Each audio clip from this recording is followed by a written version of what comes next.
say that it feels right.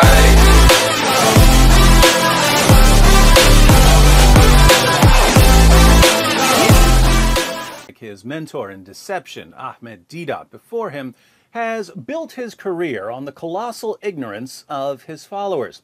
Naik knows that when he speaks, he's speaking to a room full of Muslims who've never studied the Quran or the Bible, and who therefore won't be able to recognize when he's lying to them about the Quran or the Bible.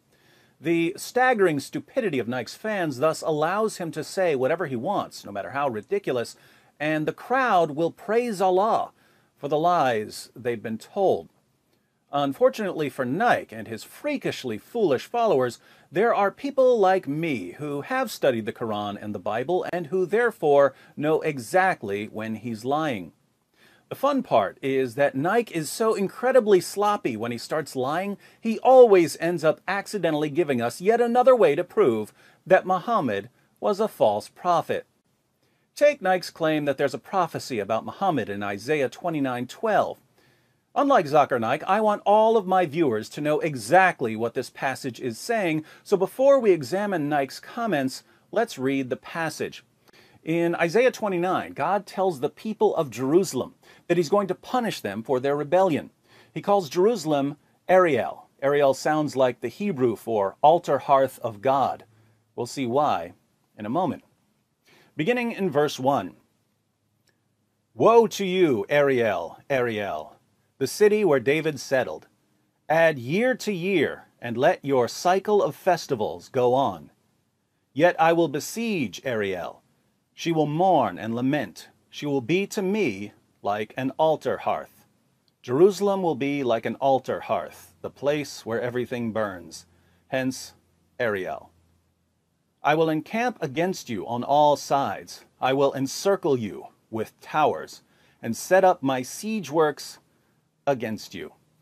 This was fulfilled when the Assyrians came against the city in 701 BC, and again when the Babylonians invaded in 586 BC. Brought low, you will speak from the ground. Your speech will mumble out of the dust. Your voice will come ghost-like from the earth.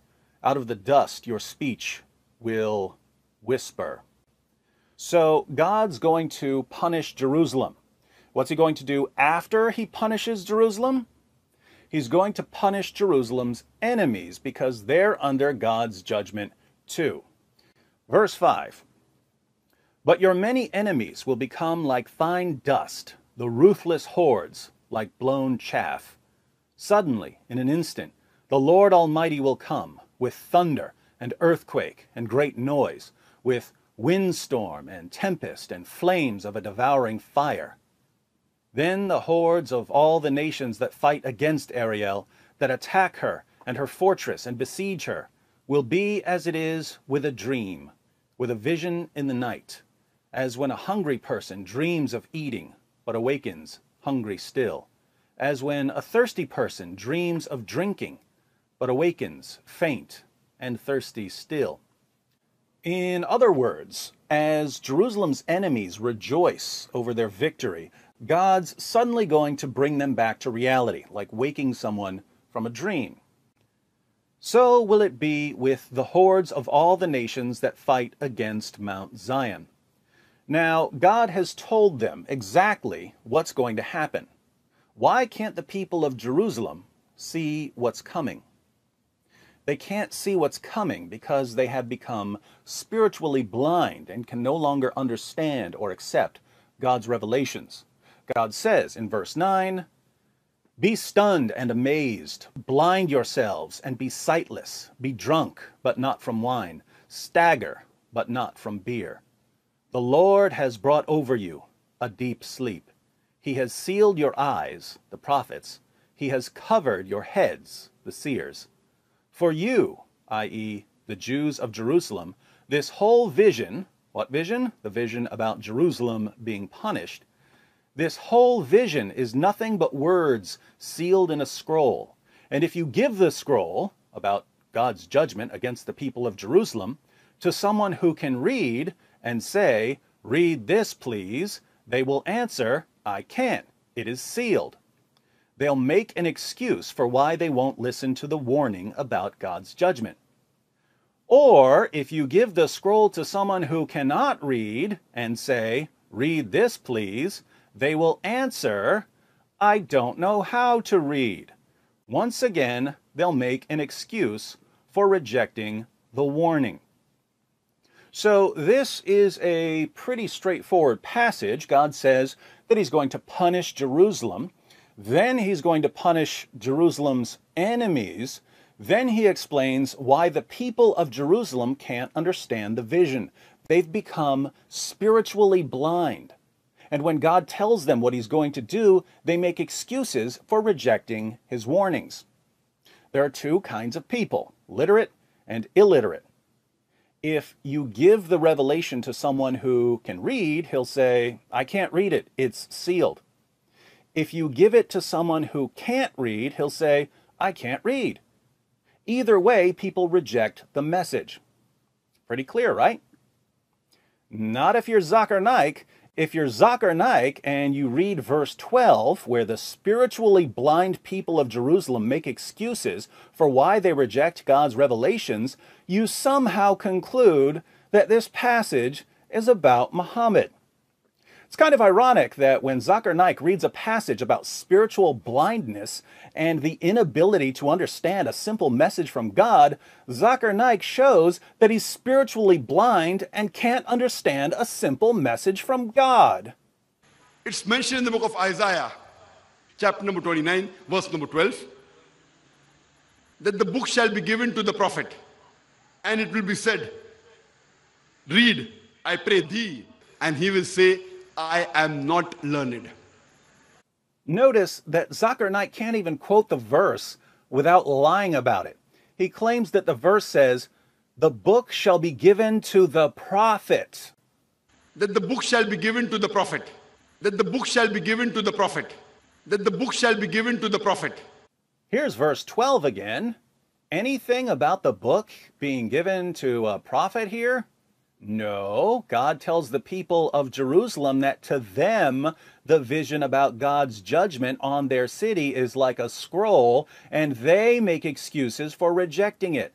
The passage says absolutely nothing about a prophet being given a book or a scroll. So why does Zakir Naik lie by telling his fans that the verse includes the word prophet? He lies because he's Zakir Naik, and that's just what Zakir Naik does. And that's what he has to do if he wants to make this passage sound like it's talking about a prophet and not about spiritually blind people stubbornly refusing to accept God's warnings. But why should we think that this is a prophecy about Muhammad? And when Archangel Gabriel, Jibril alayhi salam, when he told to Prophet Muhammad sallallahu alaihi wasallam, "Ikra," the Prophet replied, "Ma ana biqari," I am not learned. Exact fulfillment of the prophecy of the book of Isaiah, chapter number 29, verse number 12. So according to Zakir Naik, when verse 12 says that someone will be given a scroll or a book, the book in question is the Quran. But what's in the scroll according to all the parts of the passage that Zakir Naik deliberately left out? The scroll contains a message about God's judgment on Jerusalem in 701 BC. Zakir Naik twists the verse so much that he declares that Muhammad is the only possible fulfillment. This prophecy fulfills no one but the last and final messenger, Prophet Muhammad sallallahu alaihi wasallam. Now, once again, in a spirit of generosity, I'm going to grant what Zakir Naik says. I'm going to grant that Isaiah 29:12 is talking about Muhammad. By granting that this verse is talking about Muhammad, as Zakir Naik claims, we learn three important things. First, Muhammad was spiritually blind and in total rebellion against God. Isaiah 29:12 says nothing about a prophet receiving a book. It's about people who are spiritually blind rejecting God's message. Zakir Naik says that this is about Muhammad. Wonderful. So according to Zakir Naik, Muhammad stands condemned for his spiritual blindness and his willful rebellion against God. Second, Isaiah 29:12 isn't about a prophet, but Naik claims that it's about a prophet anyway. If we grant what Naik claims, then we have to ask, what about the other prophet in this passage? Obviously, if the person who's told to read the scroll and says, "I don't know how to read," is a prophet, then the person who's told to read the scroll and says, "I can't, it's sealed," must also be a prophet, right? If being told to read the book means that you're a prophet, then this passage predicts two different prophets. One who says, "I can't read," and the other who says, "I can't," because it's sealed. So, where's the prophet who was told to read the book, but couldn't because the book was sealed? He hasn't come yet, which means that he's coming in the future, which means that there's another prophet after Muhammad, which means that the Quran is a lie because it says that Muhammad was the final prophet. Hence, if this passage is talking about prophets, Islam is false. Thank you, Zakir Naik, for giving us yet another reason to conclude that the Quran is wrong. Third, in verses 13 and 14, God talks about the people who reject his revelations in verses 11 and 12. But remember, according to Zakir Naik, verse 12 is about Muhammad. So what does God say about Muhammad, according to Zakir Naik? The Lord says, "These people," i.e. the spiritually blind people, including Muhammad, who stubbornly reject God's revelations, "come near to me with their mouth and honor me with their lips, but their hearts are far from me. Their worship of me is based on merely human rules they have been taught. They honor God with their lips, but their hearts are far from God. Their worship consists of following a set of rules." Sound like any religion we know? One where they memorize prayers in a language many of them don't even speak, pretend they're fasting while gorging themselves twice per day, walk circles around a giant pagan cube, mindlessly following rules that they've been taught? How is God going to punish them for their false worship? Next verse. "Therefore, once more I will astound these people with wonder upon wonder. The wisdom of the wise will perish. The intelligence of the intelligent will vanish." Their punishment is that the wisdom of the wise will perish, and the intelligence of the intelligent will vanish. In other words, they'll become complete morons. Now think about this, because this is just too perfect.